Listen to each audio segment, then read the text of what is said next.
వేసినటువంటి అంబేద్కర్ విగ్రహం అన్ని కూడా ఓపెన్ చేసుకుంటూ వచ్చింది రసమైన అంబేద్కర్ స్ఫూర్తితో మన మానకొండను డెవలప్ చేస్తున్నారు రసమైన. ఈరోజు 70 ఏళ్ళ చరిత్రటువంటి మా ఎక్క చెరువు ఎవరు కూడా నింపలేదు. రసమైన చెరువు తీసుకొని మరి అన్నపూర్ణ ప్రాజెక్టు నుంచి కాలువ తీసుకొచ్చి మరి ఈరోజు ఎక్క చెరువు నింపే ఘనత కూడా రసమైన అని చెప్పి తెలియజేస్తున్నాయి. ఈరోజు ఇంకా చెప్పుకుంటూ పోతే మాకు మంచి గ్రామ పంచాయతీ కట్టిన రసమైన. ఇంకా చెప్పుకుంటూ పోతే మనకి ఈరోజు మన ప్రభుత్వం ఇస్తున్న సంక్షేమ పథకాలు అన్నీ కూడా మరి రైతు బంధు, రైతు బీమా, కళ్యాణ లక్ష్మి, మన అమ్మలక్కలకు అందరూ కూడా చెల్లెలకు కళ్యాణ లక్ష్మి అనేది ఇంటికి వచ్చి కూర్చుండి ఛాయ్ తాగి ఓ ₹1,00,000 చెక్ ఇచ్చి చీర గిఫ్ట్ ఇచ్చేటువంటి ఘనత ఒక రసమైనకే ఉందని చెప్పి గర్వంగా చెప్పుకుంటున్నారు. మీరు కొంతమంది అంటారు అసలు రసమైన మీకు ఏం చెప్తున్నాను, ఇవి కాదు అభివృద్ధి అని అడగదలుచుకున్నా. ప్రత్యేకించి అభివృద్ధి ఏముందంటే మేము నడిచే సీసీ రోడ్లు మాకు అందరికీ పనిచేస్తున్నాయి. అవి మరి మాకు గ్రామ పంచాయతీ ప్రతి ఒక్కరికి పనిచేస్తుంది. ఈరోజు స్కూల్ మా పిల్లలందరికీ కూడా పనిచేస్తుంది.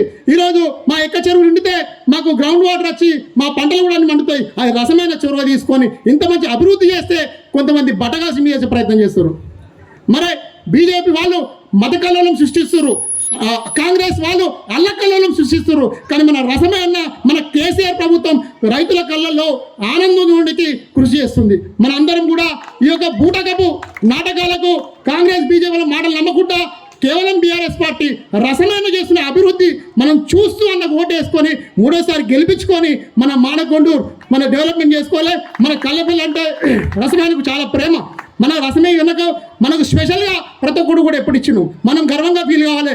మనకు 2 సార్లు చైర్మన్ ఇచ్చిండు, నాకు 2 సార్లు యూత్ ప్రెసిడెంట్ ఇచ్చిండు, అలాగే వైస్ ఎంపీగా ఇచ్చిండు. ఇంకా చాలా సంక్షేమ కార్యక్రమాలు కూడా మనకు రసమైన చేస్తుండు. ఇవన్నీ కూడా మనం ఇంకా డెవలప్ కావాలి, మన ఊరు ఇంకా డెవలప్ చేసుకోవాలి. ఎవరి మాట పట్టకుండా మనం రసమైనకు మంచి మెజార్టీతో గెలిపించుకొని మనందరం కూడా పెద్దలందరూ ఆశీర్వదించాలని చెప్పి తెలుస్తుంది. ఈరోజు అమ్మలక్కలో పింఛన్ వస్తుంది, 2,000 పింఛన్ వస్తుంది. అలా అమ్మలక్కలకు రైతు బంధు వస్తుంది, బ్యాంకు పోతురు టికెట్ చెక్ నై బ్యాలెన్స్ అంటారు. ఒకప్పుడు ముసలిలకు బ్యాంకు పోతురా, ఇలా మనకు అక్కడ పింఛన్ కానీ రైతు బంధు కానీ ఇవన్నీ కూడా మనకు చేసింది బీఆర్ఎస్ ప్రభుత్వం. మరి మన రసమైన గారికి తెలియజేస్తూ ఈ అవకాశం పెద్దలందరికీ కూడా పేరు పేరు నమస్కారాలు తెలుస్తాను. Thank you.